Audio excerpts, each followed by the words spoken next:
I was not prepared for the sucker punch to the heart that is this book. Sometimes we find a place we've never been before, but it feels like coming home. The book is called Kilt Trip by Alexandra Kiley. Addie McRae works for a travel consultancy. She flies to Scotland to help revamp a tour business called The Heart of the Highlands. Before introducing herself to the tour company, she goes on one of their tours under the radar to observe, and that's when she meets Logan, the tour guide. After the tour, there's a small spark between the two, and they grab dinner and drinks at the pub. The next day, when she gets to the tour company's office, she finds out that the company is owned by Logan's father. And Logan realizes that Addie lied about who she was so she could observe the tour. And so ensues a hilarious book filled with banter, kilts, and a whole lot of heart. The stakes in this book are fairly low. This is the perfect book for someone who is riddled with anxiety and sometimes needs the stakes to just be a little bit easier. Settle that anxiety a bit and read something that will not only comfort you, but heal you in the process. There's a nice buildup of tension between these two that is delicious and only slightly agonizing. Most books have romance and spice, but they're kind of separate. Here, they come together and it is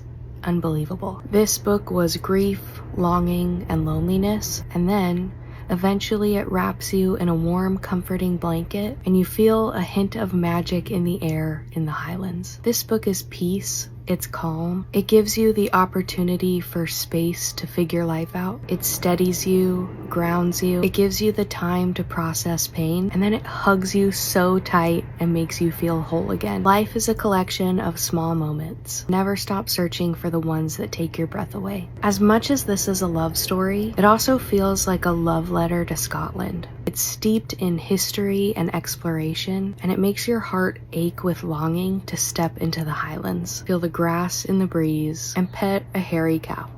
I love smut just as much as the next girl, but there is something so special about tasteful spice. It's not the main story. It's not even half of it. It just connects the tender love to a point that makes your heart burst. The spice was so connective and so intimate. I had to set this book down to take some deep breaths. It was overwhelmingly romantic. This book is slightly enemies to lovers, he falls first, Scotland, kilts, romance, yearning, passion, craving, solid, and safe. For a chance to be loved fully, it's worth it to risk your heart.